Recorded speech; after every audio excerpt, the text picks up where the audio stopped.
በስመ አብ ወወልድ ወመንፈስ ቅዱስ አሃዱ አምላክ አሜን።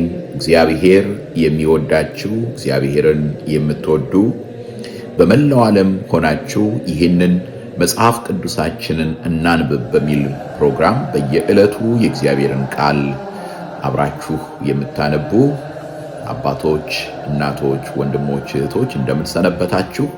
ሰላም እግዚአብሔር ከእናንተ ጋር ይሁን። ዛሬም እግዚአብሔር አምላክ ረድቶን ጠብቆን ሰውሮን ተንከባክቦን ስንወድቅ አንስቶን ስንፍገመገብ ደግፎን እግዚአብሔር አምላካችን እንደገና ቃሉን የምናይበት ቃሉን የምናጠናበት የምናነብበትን ይህንን ጊዜ ይሰጥቶናል። ስሙ ይክበር ይመስገን። ወደ ዛሬው ፕሮግራማችን ከመግባታችን በፊት በእውነት በጣም ላመሰግን እፈልጋለሁ። በተለይ በዩቲዩብ ቻናላችን ላይ ስለ አብርሃም እግዚአብሔር ያስተማራችሁን የአብርሃምን ሕይወት በዘፍጥረት እንግዲህ ከምዕራፍ 12 ጀምሮ እስከ ምዕራፍ 23 ድረስ እስከ ምዕራፍ 24 ድረስ ያለውን የአብርሃምን ታሪክ በሰፊው ስትመለከቱት ነበርና ያንን ምንድነው እግዚአብሔር ያስተማራችሁ ምንድነው የተመለከታችሁት የሚለውን ነገር ጠይቄ ነበር። ብዙዎቻችሁ መልስ ሰጥታችኋል። እግዚአብሔር ይባርካችሁ እላለሁ። ሌሎቻችሁም እርግጠኛ ነኝ ከቤተሰብ ጋር ከጓደኛ ጋር ይህንን የእግዚአብሔርን ቃል አብራችሁ እያነበባችሁ እንደምትወያዩ አምናለሁ፣ አስባለሁ። እግዚአብሔር በእውነት ይህንን ቆይታችሁን ከእግዚአብሔር ቃል ጋር የምታደርጉትን ጊዜያችሁን የምታሳልፉበትን ነገር እግዚአብሔር እንዲባርክላችሁ ቅዱስ ፈቃዱ ይሆንልን። እንግዲህ ወደ ዛሬው ትምህርታችን ማለትም ኦሪት ዘፍጥረት ምዕራፍ 26 ከመሄዳችን በፊት በምዕራፍ 25 ላይ እንደተመለከትነው እንዳየነው በተለይ ይስሐቅ ሁለት ልጆች እንደተወለዱለት እናያለን። ኤሳውና ያዕቆብ እና የተመለከትነው ያየነው በተለይ መጨረሻ ላይ የተመለከትነው ከቁጥር 26 ጀምሮ ከቁጥር 27 ጀምሮ እስከ 34 ድረስ ያለውን ስንመለከት ኤሳው በኩርናውን እንዴት እንዳቃለለና ያም ደግሞ ወደፊት ምን አይነት ችግር እንደሚፈጥርበት አንስተናል፣ ተመልክተናል፣ አይተናል። በረከታችንን ማቃለል እንደሌለብን ተመልክተናል፣ አይተናል። ዛሬም አሁን ወደ ይስሐቅ ሕይወት ነው የምንሄደው የምንመለከተው። ምክንያቱም ባለፈው ምዕራፍ ያየነው ያን ስለነበረ ነው። ዛሬም በምዕራፍ 26 ላይ ይስሐቅ እንደ አባቱ እንደ አብርሃም ያጋጠመውን ችግር እንመለከታለን፣ እናያለን። ነገር ግን ደግሞ እግዚአብሔርን በመታመን ደግሞ ያን ችግሩን እንዴት እንዳለፈም ደግሞ አብረን እንመለከታለን። እግዚአብሔር በቃሉ ውስጥ በእውነት አስደናቂ የሆነውን ምስጢሩንና ጥበቡን እንዲያድለን ቅዱስ ፈቃዱ ይሆንልን። ኦሪት ዘፍጥረት ምዕራፍ 26 ከቁጥር 1 በምድርም ቀድሞ በአብርሃም ዘመን ከሆነው ራብ ላይ ራብ ሆነ። ይስሐቅም ወደ ፍልስጤም ንጉሥ ወደ አቢሜሌክ ወደ ጌራራ ሄደ። እግዚአብሔር ተገለጠለት እንዲህም አለው፣ ወደ ግብፅ አትውረድ፣ እኔ በምልህ ምድር ተቀመጥ እንጂ በዚች ምድር ተቀመጥ፣ ካንተ ጋርም እሆናለሁ፣ እባርክሃለሁ። እነዚህን ምድሮች ሁሉ ላንተም ለዘርህም እሰጣለሁና ለአባትህ ለአብርሃም የማልሁለትንም መሐላ አጸናለሁ፣ ዘርህንም እንደ ሰማይ ከዋክብት አበዛለሁ። እነዚህንም ምድሮች ሁሉ ለዘርህ እሰጣለሁ፣ የምድርም አሕዛብ ሁሉ በዘርህ ይባረካሉ። አብርሃም ቃሌን ሰምቶአልና ፍርዴን፣ ትእዛዜን፣ ሥርዓቴን፣ ሕጌንም ጠብቋልና። ይስሐቅም በጌራራ ተቀመጠ። የዚያም ስፍራ ሰዎች ስለ ሚስቱ ጠየቁት። እርሱም እህቴ ናት አለ። የዚህ ስፍራ ሰዎች ለርብቃ ሲሉ እንዳይገድሉኝ ብሎ ሚስቴ ናት ማለትን ፈርቶአልና እርሷ ውብ ነበረችና። በዚያም ብዙ ቀን ተቀመጠ። በኋላ የፍልስጤም ንጉሥ አቢሜሌክ በመስኮት ሆኖ ጎበኘ። ይስሐቅም ሚስቱን ርብቃን ሲዳራ ታየ። አቢሜሌክም ይስሐቅን ጠራ፣ እንዲህም አለው፣ እነሆ ሚስትህ ናት፣ እንዴት እርሷን እህቴ ናት አልህ? ይስሐቅም በእርሷ ምክንያት እንዳልሞት ብዬ ነው አለው። አቢሜሌክም አለ፣ ይህ ያደረግክብን ምንድን ነው?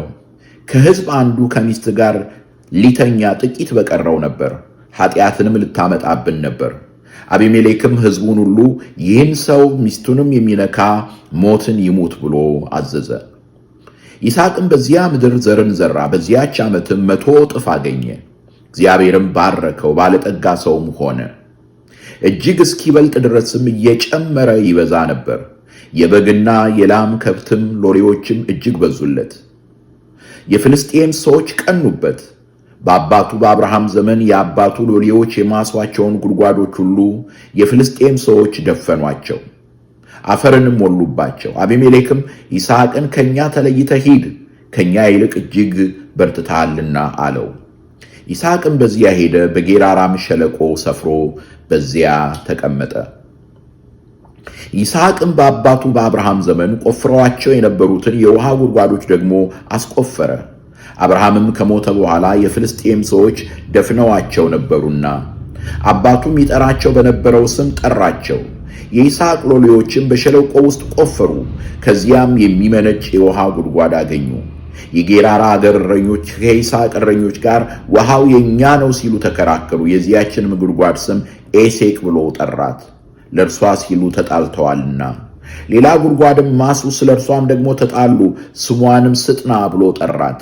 ከዚያም እልፍ ብሎ ሌላ ጉድጓድ አስቆፈረ፣ ስለ እርሷም አልተጣሉም፣ ስሟንም ሮሆቦት ብሎ ጠራት፣ እንዲህም ሲል አሁን እግዚአብሔር አሰፋልን፣ በምድርም እንበዛለን። ከዚያም ወደ ቤርሳቤህ ወጣ። በዚያችም ሌሊት እግዚአብሔር ተገለጠለት፣ እንዲህም አለው፣ እኔ የአባትህ የአብርሃም አምላክ ነኝ፣ አትፍራ። እኔ ከአንተ ጋር ነኝና እባርክሃለሁ። ስለ ባሪያዬ ስለ አብርሃም ዘርህን አበዛለሁ። በዚያም መሠዊያን ሠራ፣ የእግዚአብሔርንም ስም ጠራ። በዚያም ድንኳን ተከለ። የይስሐቅም ሎሌዎች በዚያ ጉድጓድ ማሱ። አቢሜሌክና የሙሽራው ወዳጅ አኮዘት የሰራዊቱም አለቃ ፊኮል ከጌራራ ወደ እርሱ ሄዱ። ይስሐቅም ለምን ወደ እኔ መጣችሁ? እናንተ ጠልታችሁኛል፣ ከእናንተም ለይታችሁ አሳዳችሁኛል አላቸው። እነርሱም አሉት፣ እግዚአብሔር ከአንተ ጋር እንዳለ በርግጥ አየን። ስለዚህም በእኛና በአንተ መካከል መሐላ ይሁን። እኛ አንተን እንዳልነካንህ በጎነትንም ብቻ እንዳሳየንህ በደናም እንደሰደንህ አንተም ክፉ እንዳትሰራብን ቃል ኪዳን ከአንተ ጋር እናድርጋለን። አንተ አሁን ከእግዚአብሔር ዘንድ የተባረክህ ነህ። ይስሐቅም ማዕድ አቀረበላቸው። በሉም ጠጡም፣ ማልደውም ተነሱ፣ እርስ በርሳቸውም ተማማሉ። ይስሐቅም አሰናበታቸው፣ ከእርሱም ወጥተው በደህና ሄዱ። በዚያም ቀን የይስሐቅ ሎሌዎች መጡ፣ ስለ ቆፈሯትም ጉድጓድ ውሃ አገኘን ብለው ነገሩት። ስሟንም ሳቤ ብሎ ጠራት። ስለዚህም የከተማይቱ ስም እስከ ዛሬ ድረስ ቤርሳቤህ ነው። ኤሳውም 40 ዓመት ሲሆነው የኬጢያዊው የቢኤርን ልጅ ዮዲትን የኬጢያዊው የኤሎንን ልጅ ቢሴሞትንም ሚስቶች አድርጎ አገባ። እነርሱም የይስሐቅንና የርብቃን ልብ ያሳዝኑ ነበር። በፍጡር የሚያመልክ የተረገመ ነው። እግዚአብሔር አምላክ ስለ ቃሉ የተመሰገነ ይሁን። እጅግ በጣም አስገራሚና አስደናቂ የሆነ ምዕራፍ ነው እዚህ ጋር የምንመለከተው የምናየው። በመጀመሪያ የምናየው እግዚአብሔር አምላክ በእንዴት ያለ መንገድ ለአብርሃም የሰጠውን ቃል ኪዳን ለይስሐቅ ደግሞ ሲያጸናለት እንመለከታለን፣ እናያለን። እና ለይስሐቅ ያለው ምንድነው? ወደ ግብፅ አትውረድ፣ እኔ በምልህ ምድር ተቀመጥ እንጂ።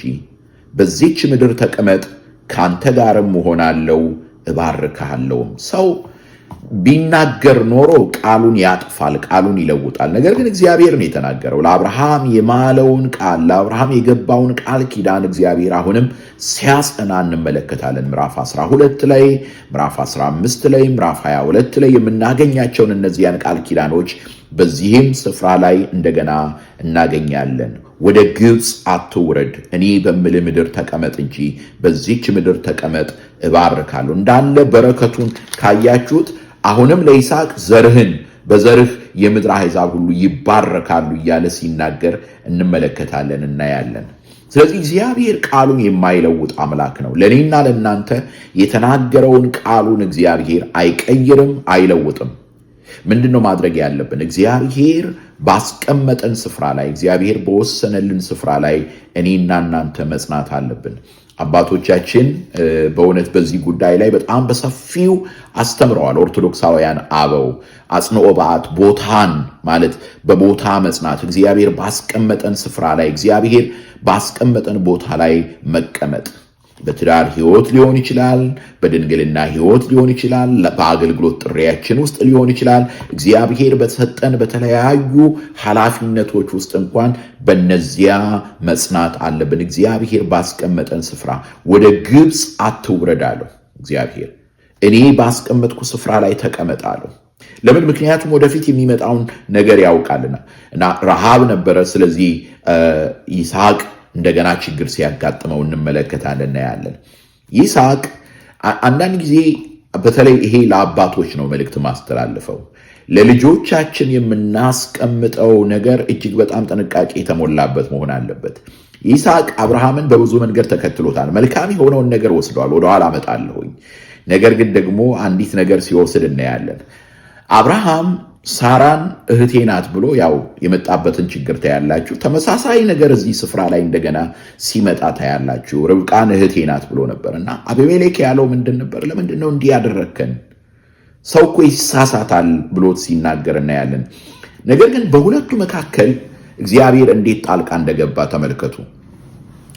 በአብርሃም ጉዳይ ላይ እግዚአብሔር ምንድን ነው ያደረገው? በቀጥታ መለኮታዊ መገለጥን የእግዚአብሔርን ራእይ ነበረ የገለጠለት ለግብፃዊው ሰው ለፈርዖን ማለት ነው።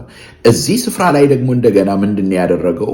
እግዚአብሔር ሆን ብሎ ሌሎችን ከዚያ ትዳር ለማራቅ በይስሐቅና በርብቃ መካከል ፍቅራቸውን አበዛላቸው። ስለዚህ በትዳር ዓለም ላላችሁት እነዚህን ሁለት ነገሮች መናገር እፈልጋለሁ። አዎ አንዳንድ ጊዜ እግዚአብሔር በቀጥታ ጣልቃ ገብቶ በራእይ ይሁን በህልም ይሁን ያንን ቤት የሚጠብቅበት ጊዜ አለ። አንዳንድ ጊዜ ደግሞ ያንን ትዳር የሚጠብቀው እግዚአብሔር በመካከላችን ያለውን ፍቅር ሲያበዛ ነው። እውነተኛ የሆነ ፍቅር፣ እውነተኛ የሆነ መግባባት፣ እውነተኛ የሆነ መተያየት፣ ወደ ቤታችን ሰርገው የሚመጡትን ቀበሮዎች፣ ያንን የወይን ተክላችንን ለማጥፋት የሚመጡትን ጥቃቅን ቀበሮዎች ለማራቅ የሚጠቅም ነው። ስለዚህ በይስሐቅና በርብቃ መካከል እግዚአብሔር ያደረገው ነገር ይሄ ነው። በመካከላቸው ያለውን ፍቅር ጨመረ። በመካከላቸው ያለውን መቀራረብ ጨመረ። በዛ ምክንያት እግዚአብሔር አቤሜሌክን እንዲያ ያደረገው ያንን በርብቃና በይስሐቅ መካከል ያለውን ነገር እንዲመለከት አደረገው እና እግዚአብሔር ያንን ቤት ሲባርክ እናያለን። ያንን ቤት ሲባርክ እንመለከታለን እና እግዚአብሔር ቤታችንን ሲባርክ፣ ኑሯችንን ሲባርክ ችግሮች ይመጣሉ። ይሄን ማወቅ አለብን። ዲያብሎስ እጁን አጣጥፎ አይቀመጥም፣ ይቀናል፣ የተለያየ ነገር ያደርጋል። ይስሐቅንም ሲያደርገው የነበረው ይሄንን ነው። የይስሐቅ መመሪያ፣ የህይወት መመሪያ የኔና የናንተ መመሪያ ነው መሆን ያለበት። እግዚአብሔር ባሳየው ምድር ላይ ተቀመጠ። ነገር ግን ከነዛ በእርሱ ላይ ከሚቀኑት ሰዎች ጋር ወይም ደግሞ በእርሱ ላይ ክፉ ነገር ከሚያስቡት ጋር መጋፋት አልፈለገም። እልፍ እያለ የእግዚአብሔርን በረከት ይሻ ነበረ። የእግዚአብሔርን በረከት ይፈልግ ነበረ እና እግዚአብሔር መጨረሻ ላይ ምንድነው ያደረገው? ይስሐቅ ራሱ እንደተናገረው አበዛን፣ ገናም እንበዛለን አለ። ሮሆቦት እግዚአብሔር ያበዛኛል፣ እግዚአብሔር በረከቱን ያበዛል በእኔ ላይ ብሎ ሲናገር እንመለከታለን፣ እናያለን። ይሄ ነው እንግዲህ የእግዚአብሔር ስራ። ሌላው እዚሁ ከትዳር ዓለም ሳንወጣ በጣም የሚገርም ነገር የምናገኘው ቃል ደግሞ በተለይ ባለፈው ካየነው ምዕራፍ 24 ላይ ካየነው የርብቃና የይስሐቅ ጋብቻ አንጻር አሳዛኝ የሆነ ነገር እዚህ ቦታ ላይ ትመለከታላችሁ። በስርዋጽ የገባ ይመስላል። ድንገት ነው የገባው። ስለ ይስሐቅ እያወራ መጥቶ ምን ይላል? ኤሳውም 40 ዓመት ሲሆነው የኬጢያዊው የቢኤርን ልጅ ዮዲትን የኬጢያዊው የሴሎንን ልጅ ቤሴሞትንም ሚስቶች አድርጎ አገባ። እነርሱም የይስሐቅና የርብቃን ልብ ያሳዝኑ ነበር ይላል። ትዝ ይላችኋል። ለምንድን ነው እግዚአብሔር አብርሃም አገልጋዩን ወደ አገሩ የላከው? ምክንያቱም ለልጄ ከዚህ ከከነዓን ምድር ላይ እንዳታጋባብኝ ነበር ያለው። መንፈሳዊ ቫልዩ ያላት ሴት ፈልጋ አምጣልኝ፣ መንፈሳዊ እሴት ያላት ልጅ ፈልጋ አምጣልኝ ነበር ያለው ስለዚህ ይስሐቅ ያንን ለልጆቹ አስተላልፎ ነበረ። ወደፊትም እንመለከታለን ያለ ለምሳሌ ለያዕቆብ በቀጥታ የነገረው ከዚህ ምድር ሴቶች እንዳታገባ ብሎ ሲነግረው እንመለከታለን። በነገራችን ላይ ምንድነው እያለ ያለው በዛን ወቅት? ምክንያቱም በአምልኮ ጣዖት የተያዙና የታሰሩ ሰዎችን በዛ መንገድ ወደ ትዳር ዓለም እንዳይገባ ለማድረግ ነው። ትልቁ ዋናው ዓላማው እሱ ነው። ነገር ግን ኤሳው ያ በረከቱን ያናናቀ ስለሆነ አሁንም የአባቱን ምክር ሲያጣጥል እንመለከታለን እናያለን። ምንድነው ያደረገው? ከምድሪቱ ሴቶች ሲያገባ እንመለከታለን እናያለን። ከከነዓን ሴቶች ሲያገባ እንመለከታለን። ታዲያ ምንድነው የሆነው? ያ ትዳር ምንድነው ያደረገው? ተመልከቱ። ምን ይላል? የይስሐቅንና የርብቃን ልብ ያሳዝኑ ነበር ይላል። እነዚያ ሴቶች የይስሐቅንና የርብቃን ልብ ያሳዝኑ ነበር። ምዕራፍ 24ንና ምዕራፍ 26ን ስትመለከቱ እጅግ የሚያሳዝን ነገር ነው የምታዩት። ይወላችሁ በምዕራፍ 24 ላይ ይስሐቅ ርብቃን ሚስት አድርጎ ወሰደ ይልና ከእናቱም ሞት ተጽናናባት ይላል። ርብቃ የመጽናናት ምክንያት ነበረች፣ የደስታ ምክንያት ነበረች፣ የይስሐቅን ቤት ገነት ያደረገች ነበረች። የኤሳው ሚስቶች ደግሞ በአንጻሩ ቤታቸውን የመከራ ቤት ያደረጉ ለነሱ ብቻ ሳይሆን ለሌላውም የሐዘን ምክንያት የሆኑ ነበሩ። የይስሐቅንና የርብቃን ልብ የሚያሳዝኑ ነበሩ። ስለዚህ በተለይ ይህንን ትምህርት የምትሰሙ ወጣቶች የሆናችሁ አንደኛ ወደ ትዳር ዓለም እንድትመጡ በጣም አበረታታችኋለሁ። ትልቁ ጸሎት ይሄ ነው። በተለይ በዚህ ዘመን የጋብቻ ተቋም እጅግ በጣም በሚያሳዝን ሁኔታ ከፍተኛ ቀውስ ውስጥ ነው ያለው። ገና ብዙ ነገር መስራት ይጠበቅብናል። እንደ ቤተ ክርስቲያን ወጣቶቻችንን ወደ ጋብቻ እንዲመጡ የሚያበረታታ ቃል አንናገርም። ስለዚህ ወደ ጋብቻ መምጣት አለባቸው። ብዙ ጊዜ ወደ ጋብቻ እንዳይመጡ ሰዎችን የሚያደርገው ነገር ምንድነው ስንል የጋብቻ ተስፋ የሌለበት ግንኙነት ይጀመርና ብዙ ወንድሞች ብዙ እህቶች ይጎዳሉ። ከአንዱ ግንኙነት ወደ ሌላው ግንኙነት፣ ከአንዱ ሪሌሽንሽፕ ወደ ሌላው ሪሌሽንሽፕ ይሄዳሉ እና ከዛ በኋላ ትዳር የሚባል አልፈልግም፣ ወንድ አላምንም ወይም ሴት አላምንም የሚል ነገር ይመጣል። ለምን? ምክንያቱም ያንን መንፈሳዊ ሴት ስለማናይ ያንን አይተን ስለማንገባም ልባችን የሚሰበርበት ይሆናል። ነገር ግን እግዚአብሔርን መፍራትን የምናስቀድም ከሆነ ግን በርብቃና እንዳየነው ማለት ነው፣ በርብቃና በይስሐቅ ጋብቻ ላይ እንደተመለከትነው እግዚአብሔርን መፍራትን የምናስቀድም ከሆነ ለእግዚአብሔር ለአምላካችን የምንሰጥ ከሆነ ያን የምናደርግ ከሆነ ግን የመጽናናት ምክንያት እንሆናለን። ለራሳችንም የመጽናናት ምክንያት እንሆናለን። በዙሪያችን ላሉትም የመጽናናት ምክንያት እንሆናለን። ልጆቻችሁን ወደ ጋብቻ እንዲመጡ የምትመክሩ የምታበረታቱ አባቶች፣ እናቶች፣ አያቶችም ልጆቻችሁን የልጅ ልጆቻችሁን ወደ ጋብቻ እንዲመጡ የምታበረታቱ እግዚአብሔር ይባርካችሁ፣ በእውነት ጥበቡን ይስጣችሁ። ነገር ግን አንዳንድ ጊዜ አጓጉል ወደሆነ መንገድ እንዲገቡ ግን ፑሽ አታድርጓቸው። ወደማይሆን ነገር፣ እግዚአብሔር ወደማይከብርበት ነገር እንዲገቡ ግን አታድርጓቸው። እግዚአብሔር የሚከብርበት፣ የእግዚአብሔር ጸጋ፣ የእግዚአብሔር በረከት፣ የእግዚአብሔር ኃይል የሚገለጥበት ሕይወት እንዲኖራቸው ጸልዩላቸው። የይስሐቅን ሕይወት በምንመለከትበት ጊዜ በጣም የሚገርም ነገር ነው። የአባቱን መንገድ ተከትለዋል ብያችኋለሁ። ያንን ደካማ የሆነውን ጎኑን አይደለም ነግራችሁ። ነገር ግን ምን እንደሚል ታውቃላችሁ? የእግዚአብሔርን መሠዊያ ሰርቶ እግዚአብሔርን ሲያመሰግን እናያለን። የይስሐቅ ሕይወት አንዱ መገለጫው ሁልጊዜ በሕይወቱ በኑሮው እግዚአብሔርን የሚፈልግ ነበረ። እግዚአብሔርን የሚያከብር ነበረ። እግዚአብሔርን ዕለት ዕለት የሚከተል ነበር። የሚወድቅበት ጊዜ ነበር፣ አዎ እግዚአብሔር ያነሳው ነበረ። የሚፍገመገምበት ጊዜ ነበረው፣ አዎ እግዚአብሔር ይደግፈው ነበር። ለምን? ምክንያቱም ዕለት ዕለት ሕይወቱ የሕይወቱ ማዕከል እግዚአብሔር ስለነበረ ነው። ስለዚህ በስራችንም ይሁን በዕለት ተዕለት ኑሯችንም ይሁን በውሳኔዎቻችን በሕይወት ምርጫዎቻችን ላይ እግዚአብሔርን እናስቀድም። እርሱን ማምለክ የሕይወታችን ዋና ማዕከል ይሁን። ይህ ከሆነ እግዚአብሔር እርሱ ይጠብቀናል፣ ይጋርደናል፣ ይመራናል። ክብርና ምስጋና ለስሙ ይሁን። እናንተስ ከዚህ ሕይወት ምንድን የተማራችሁት? በተለይ ኮሜንት መስጫው ላይ የምትጽፉት አንዳንድ ጊዜ ስንጽፍ፣ ስንነጋገር፣ ስንወያይ አይምሯችን ላይ ይቀራል የሰማነው ያደመጥነው እና አስተያየት ከመስጠት ሐሳባችሁን ሪፍሌክት ከማድረግ ወደኋላ እንዳትሉ ሐሳባችሁን ግለጡ። የእናንተን ደግሞ ኮሜንት አነበዋለሁ እውነቴን ነው የምላችሁ፣ ሁልጊዜ አነባለሁኝ። እግዚአብሔርንም ስለናንተ አመሰግናለሁ። እግዚአብሔር ከናንተ ጋር ይሁን። ክብርና ምስጋና ለአምላካችን ይሁን። አሜን።